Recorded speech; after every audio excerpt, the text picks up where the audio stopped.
J'espère que tu vas bien. J'ai récemment commencé à m'intéresser à l'histoire du Québec et je suis vraiment curieux d'en apprendre davantage.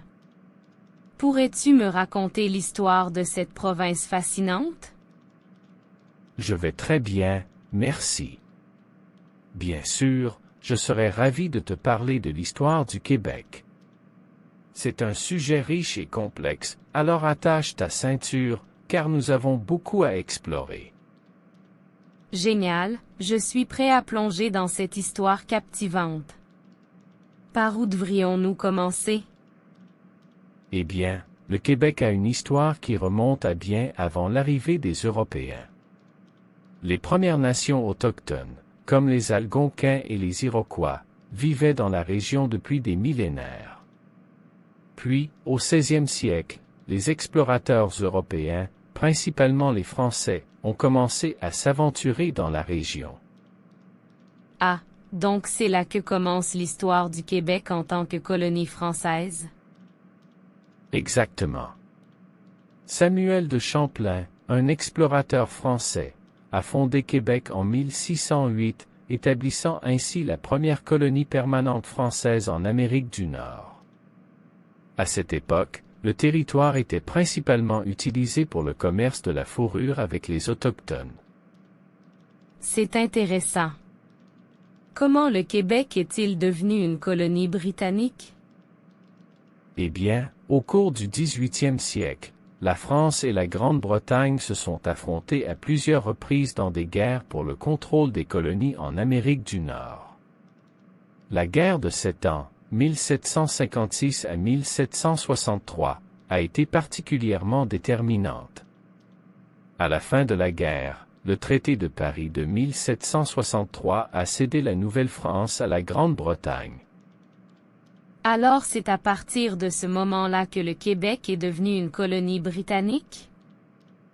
Oui, exactement. Les Britanniques ont apporté des changements importants dans la structure politique et sociale du Québec. Ils ont introduit le droit anglais, ce qui a créé des tensions avec la population majoritairement francophone. Cependant, en 1774, l'Acte de Québec a été adopté, reconnaissant les coutumes civiles françaises et le catholicisme, ce qui a apaisé certaines tensions. C'est un tournant crucial dans l'histoire du Québec. Comment cela a-t-il influencé la société québécoise? L'Acte de Québec a permis aux Canadiens français de préserver leur langue, leur religion et leurs institutions. Cependant, au XIXe siècle, avec l'arrivée de vagues d'immigrants britanniques et d'autres groupes ethniques, les tensions linguistiques et culturelles ont ressurgi. Et qu'en est-il de la Confédération canadienne en 1867? La Confédération canadienne a été un moment clé dans l'histoire du Québec. Le Québec est devenu l'une des provinces fondatrices du Canada, mais il a conservé son système juridique distinct et a obtenu le contrôle sur l'éducation et d'autres domaines. Cependant, les tensions entre le Québec et le reste du Canada ont persisté, notamment en raison de la question des droits linguistiques et culturels. Ces tensions ont-elles conduit à des événements importants dans l'histoire plus récente du Québec? Absolument. Les années 1960 et 1970 ont été marquées par le mouvement nationaliste québécois, qui cherchait à obtenir l'indépendance politique du Québec.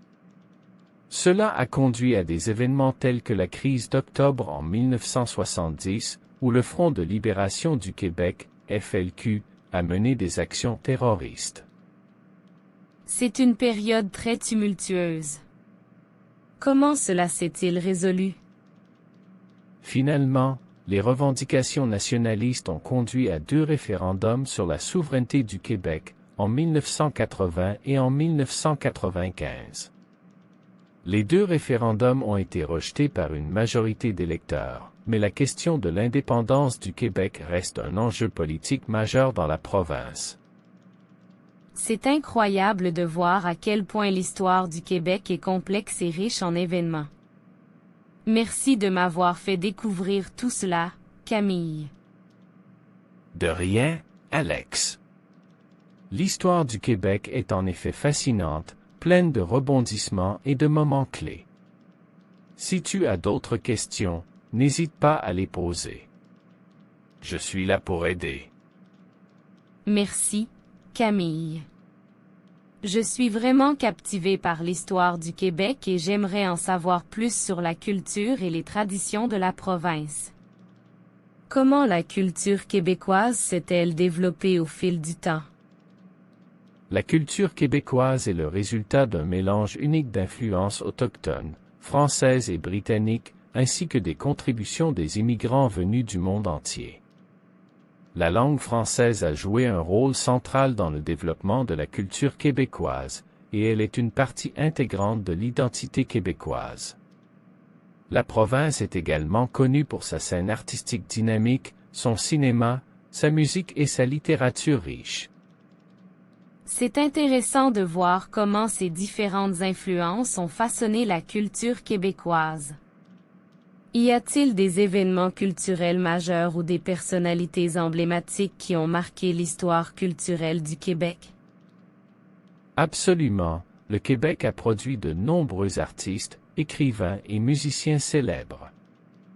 Des personnalités comme Léonard Cohen, Céline Dion et Xavier Dolan ont contribué de manière significative à la scène musicale et cinématographique internationale.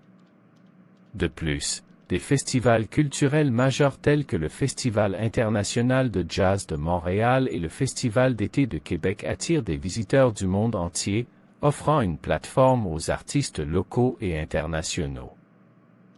C'est formidable de voir à quel point la culture québécoise est dynamique et diversifiée. Parlons un peu de l'économie du Québec. Comment celle-ci s'est-elle développée au fil des décennies? L'économie du Québec est diversifiée et repose sur divers secteurs tels que l'industrie manufacturière, les technologies de l'information, l'aérospatiale, l'industrie pharmaceutique et bien sûr, l'industrie forestière et minière. Montréal, la plus grande ville de la province, est un important centre financier et technologique en Amérique du Nord. De plus, le Québec est riche en ressources naturelles, ce qui a contribué à son développement économique. C'est impressionnant de voir à quel point le Québec est un acteur économique majeur. Comment le système éducatif québécois est-il structuré? Le système éducatif du Québec est divisé en plusieurs niveaux, de l'éducation préscolaire à l'enseignement supérieur. L'éducation est dispensée en français, et le système d'enseignement supérieur comprend des universités de renommée mondiale telles que l'Université de Montréal, l'Université McGill et l'Université Laval. Le Québec accorde une grande importance à l'éducation et à la recherche, ce qui en fait un pôle d'attraction pour les étudiants nationaux et internationaux. C'est bien de voir que le Québec investit dans l'éducation et la recherche. Parlons un peu de la langue française, qui est une partie essentielle de l'identité québécoise. Comment la langue française est-elle préservée et encouragée dans la province? Le Québec a mis en place diverses politiques pour promouvoir et protéger la langue française. La Charte de la langue française, adoptée en 1977, établit le français comme langue officielle de la province. Elle réglemente l'usage du français dans les domaines publics et commerciaux et encourage l'immersion linguistique dès le plus jeune âge. Ces mesures ont contribué à préserver la vitalité de la langue française au Québec. C'est formidable de voir l'engagement du Québec envers sa langue et sa culture.